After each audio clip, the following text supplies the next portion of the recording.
President Kwesi Nyantakyi has been discharged by the High Court.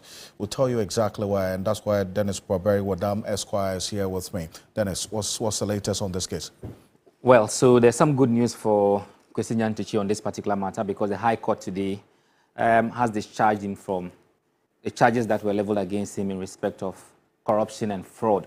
Now, this case has troubled for 5 years now, and it's got to a point where the state is supposed to put some witnesses before the court to testify. But it's been a challenge for the state to get in their witnesses. Even though they had earlier indicated that they were going to put 5 witnesses before the court, they've not been able to present even one witness. The star witness in the case, who was supposed to be Ahmed Swali, do know, tragically, he was assassinated. And that, under the circumstances, we learned that Anas Aremia Anas opted to testify in his stead. And that in itself also presented its own challenges because he had given a condition that if he was testifying the matter for the state, then he ought to be given the privilege of wearing his veil, as he's always known for. That became a matter of contention in the court because the lawyers for the accused persons here did not agree to that. Because in their view, you have the right to know who is accusing you. So they wanted whoever was testifying against them to face them face-to-face in court. At first instance, I mean, when this prayer was made before the High Court, the High Court graciously granted that, yes, he could do so, but lawyers for the accused persons opposed that particular one. I see. Even though it was granted at the High Court, the accused persons' lawyers, that's Nyantakyi's lawyers, took the matter to the Supreme Court, where the Supreme Court quashed it on procedural grounds. I see. So the High Court agreed that yes, Anas Aremia Anas could testify with that his was face covered. Instance. Yes, in the first instance. But the Supreme Court quashed that yes, he should remove the veil. The veil.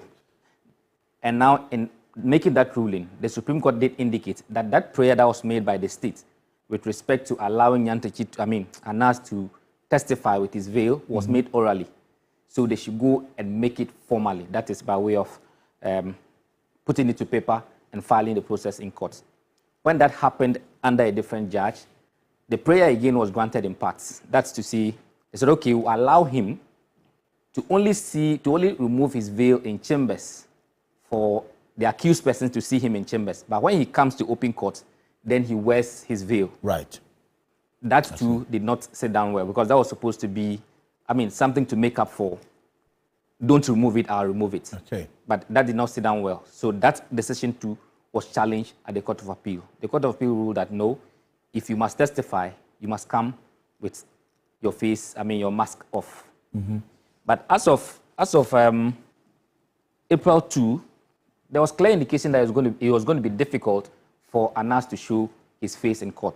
Because when the Supreme Court made this ruling in the first instance, Tiger Eye PI had issued a statement in which it made some statements regarding the fact that if the Supreme Court was insistent that Anas had to take off his mask, then he would not be able to testify in that.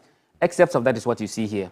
That Anas perceives this, and this refers to a directive that he takes off his mask to testify, as a significant risk to his personal safety. However, should the Supreme Court grant permission for his testimony without disclosing his identity, Anas is prepared to cooperate fully as a witness to the state. So yes, he was simply saying that if I am allowed to testify with my mask on, I will do so. Even in this statement, he raised some other matters. That the same day that Ahmed Swali met the Attorney General's department to prepare him as a witness to testify in this case was the same day he was assassinated. So that in itself posed significant risk to him, for him to come to court and take off his mask. So essentially, the state has not been able to get Anas to testify. And the state has been seeking adjournments, trying to put its house together. What essentially happened today was the state seeking another adjournment because Anas was not in court to testify. And then the accused persons put before the court that under the circumstances, the charges should be dropped against the accused person because it's been long running. And that was what was granted. So it means that as it stands now, the charges against Nyantakyi and the other person have effectively been dropped. And it means that they've been discharged, not acquitted, because they've not even gone into the merit of the matter yet. It was just about going into trial, and all these things have come up. So it's a point where they can no longer proceed. So the charges have effectively been dropped against the two accused persons in this particular plain matter. language for the Ghanaian watching us right now, the case has not ended effectively to the extent that there hasn't been. So any it has acquittal. ended in its current form, but it can be reopened at any time.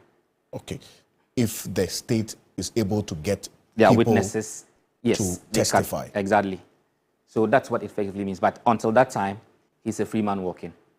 Well, we'll see how the coming days will look like. Exactly. This, as we always say, because now the burden of proof is on the state as we see things playing out. But Dennis, appreciate you as always. We're back tomorrow with another conversation on Ghana Tonight. Join us same time, 10 p.m. And join the New Day team tomorrow morning, and then also the Sunrise 3FM team as well on 3FM 92.7. My name is Alfred Ocansey. Have a good night.